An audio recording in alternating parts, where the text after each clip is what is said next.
Welcome back. આગળ સમાચારોમાં વાત કરી રાજકોટમાં પોલીસ હેડક્વાર્ટર ખાતે સ્વતંત્રતા પર્વની ઉજવણી કરવામાં આવી હતી।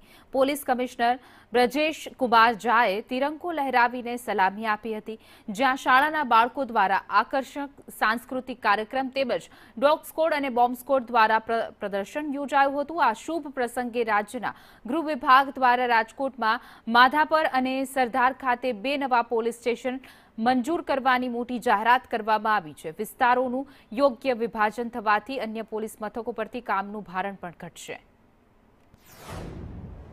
આજને દિવસે આપણે જે લોકો આ સ્વતંત્રતા માટે બલિદાન આપ્યા છે આને યાદ કરીએ, દેશને એકતા અખંડતાને